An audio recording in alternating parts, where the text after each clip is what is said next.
বিভিন্ন ধরনের সাবেকি মিষ্টিগুলোর মধ্যে পায়েস খুবই ফেমাস এবং গুরুত্বপূর্ণ একটি মিষ্টি। কারণ বাঙালির কোনো শুভ অনুষ্ঠানই কিন্তু পায়েস ছাড়া অসম্পূর্ণ। সেটা পুজো পার্বণই হোক বা জন্মদিনই হোক না কেন। আজ থেকে প্রায় 2000 বছর আগে পায়েস প্রথম তৈরি হয়েছিল উড়িষ্যায়, কিন্তু বর্তমানে এটা আমাদের প্রত্যেকের ঘরেই কিন্তু একটা বিশেষ জায়গা দখল করে নিয়েছে। সময়ের সঙ্গে সঙ্গে পায়েসও অনেক রকমভাবে নিজেকে চেঞ্জ করেছে। আজকে আপনাদের সঙ্গে শেয়ার করব পায়েস বানানোরই একদম একটি অন্য রেসিপি। আজকের পায়েসে চাল ব্যবহার করব না, তার বদলে ছানা ব্যবহার করব। আজকে আমরা বানাবো ছানার পায়েস। অনেকেই বলেন ছানার পায়েস বানানোর সময় দুধ ফেটে যায়।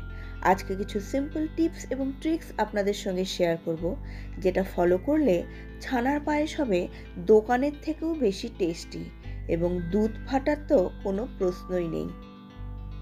ভিডিওটিকে সম্পূর্ণ দেখার অনুরোধ জানিয়ে আজকের রেসিপিটি শুরু করছি। প্রথমেই একটি বাটির মধ্যে 2 টেবিল চামচ ভিনিগার আর 2 টেবিল চামচ জল মিশিয়ে রেখে দেব। এখানে নিয়েছি হাফ কাপ গুঁড়ো দুধ। ড্রাই ফ্রুটসের মধ্যে নিয়েছি কাজু বাদাম ও কিশমিশ। চিনি নিয়েছি 1/3 কাপ। 1 লিটার ঘন দুধ নিয়েছি। দুধটাকে অনেকক্ষণ ফোটাবো না, যখন দুধটা উতলে উঠবে সেই সময় এর মধ্যে জল আর ভিনিগার যে মিশিয়ে রেখেছিলাম সেটাকে অল্প অল্প করে দিতে থাকবো এবং ছানাটা তৈরি করে নেব। ছানাটাকে কিন্তু খুব শক্ত করে ছেঁকে নিতে হবে না, সামান্য এটার থেকে জল ঝরিয়ে নিলেই হবে। তবে এখানে একটা সিম্পল টিপস আপনাদের সঙ্গে শেয়ার করব। এইভাবে ছানাটা তৈরি করার পর এটাকে ভালোভাবে জল দিয়ে ধুয়ে নিতে হবে। এর ফলে অনেক সময় ছানার পায়েসে ছানাটা দুধে দেওয়ার সাথে সাথেই দুধটা একদম ফেটে যায়। এইভাবে ধুয়ে নিলে কিন্তু দুধটা আর ফাটবে না। আপনারা অবশ্যই এই টিপসটাকে ফলো করে দেখবেন। কড়াই গরম করে এর মধ্যে প্রথমে 1 টেবিল চামচ ঘি দিয়ে দেব। ঘিটা যখন একটু গরম হয়ে যাবে তখন এর মধ্যে ড্রাই ফ্রুটসের কাজু বাদাম ও কিশমিশটাকে ভালো করে ভেজে নিতে হবে। কাজু বাদামটা আগে দিয়েছি কারণ এটা একটু শক্ত আর তুলনামূলক ভাজতে সময় বেশি লাগে। কাজু বাদামটা যখন একটু লালচে হয়ে যাবে সেই সময় দেখবেন একটা খুব সুন্দর গন্ধ বেরিয়ে এসেছে, তার মানে কাজু বাদামটা ভাজা হয়ে গেছে। এবার এর মধ্যে যে কিশমিশটা নিয়েছিলাম সেটাকেও দিয়ে দেব।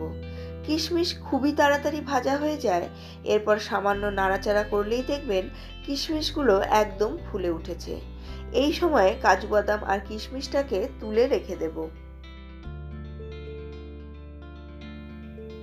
এইবার ওই কড়াইয়ের মধ্যেই যে ঘি ছিল সেই ঘিয়ের ওপরই আরও 1 লিটার ঘন দুধ দিয়ে দেব। এখানে আপনাদেরকে আরও একটা সিম্পল টিপস দিয়ে রাখি।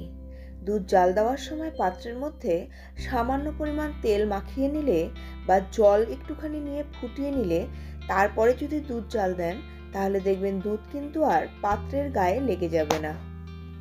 এইবার এই দুধের মধ্যেই চিনিটা মিশিয়ে নিয়ে দুধটাকে খুব ভালোভাবে ঘন করে জাল দিয়ে নিতে হবে। বেশ খানিকক্ষণ জাল দেওয়ার পরে দুধটা যখন আগের তুলনায় প্রায় হাফ হয়ে আসবে তখন এর মধ্যে গুঁড়ো দুধটাকেও মিশিয়ে দেব।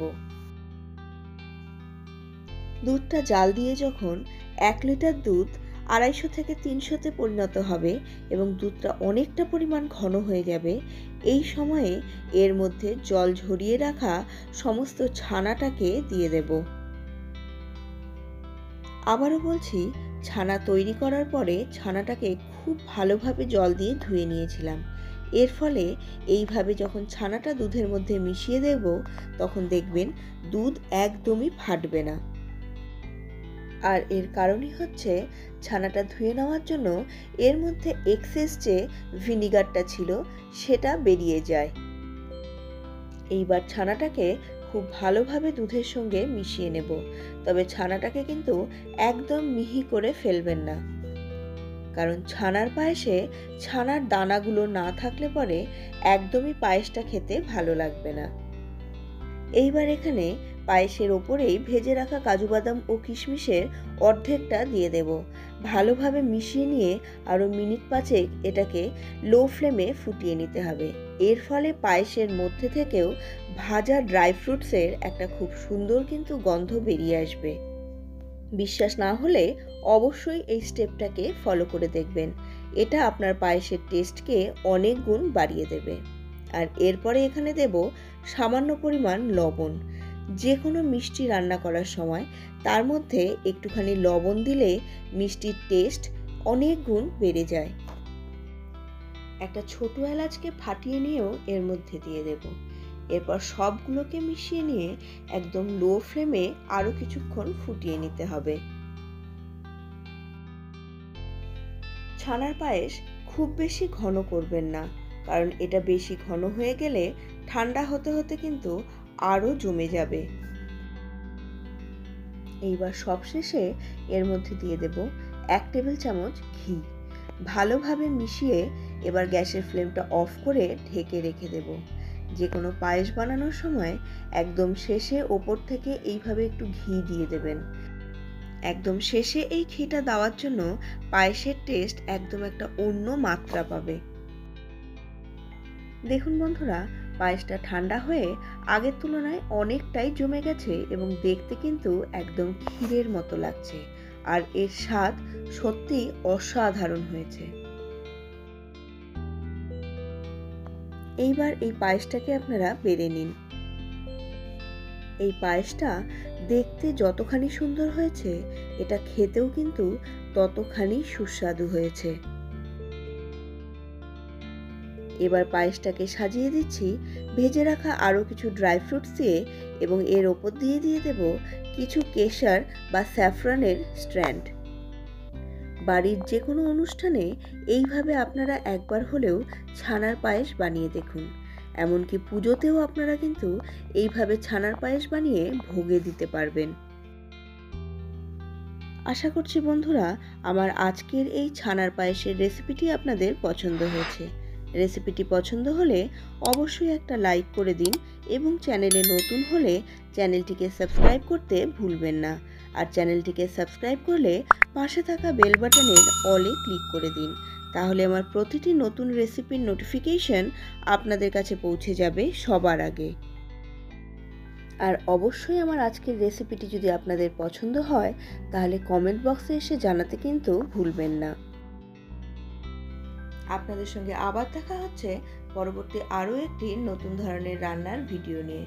ততক্ষণের জন্য সুস্থ থাকুন, ভালো থাকুন এবং অবশ্যই রেসিপিটিকে একবার হলেও বাড়িতে ট্রাই করে দেখুন।